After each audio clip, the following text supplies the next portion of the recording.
Pagising nga sa umaga ng mga bata ay agad na nga sila naliligo. Dahil di na nga sila dito sa bahay nag-aalmusal, sa kantin na nga lang po ng school. Sabay nga sila magkapatid naliligo dyan pero mas nauuna nga matapos tong kuya niya.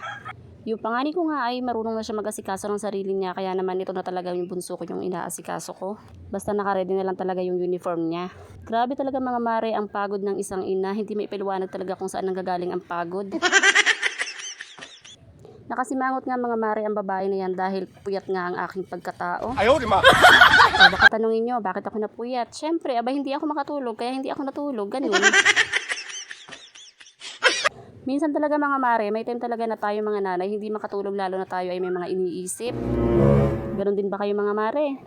Yung gustuhin mo man magtrabaho pero iniisip mo wala kang mapag-iiwanan sa iyong mga anak, wala mag-aasikaso sa kanila.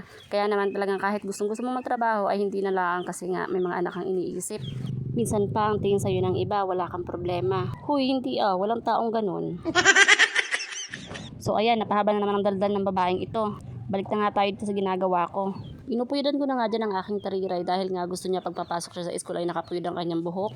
Pero mga mare, wag ka dahil bago kami magsimula mag-ayos sa kanyang pagkatao ay talaga namang nagbababag muna kaming dalawang mag-ina.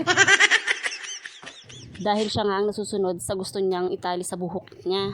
Pero paborito din naman yung tali, yung ganyan lang, na dalawang tali lang sa magkabilaan, di ba, ang taray. Hindi pa nga muna ako dyan nag-aayos sa aking sarili dahil syempre inuna ko munang asikasuhin ang mga bata. Pero kapag nga andito nga ang aking asawa ay siya nga ang nag-aasikaso sa mga bata at ako ay pinag-aayos niya na sa sarili ko. So ayan, pagkatapos kong asikasuhin ng dalawang bata ay ayan, tamang suklay-suklay lang ang babaeng ito.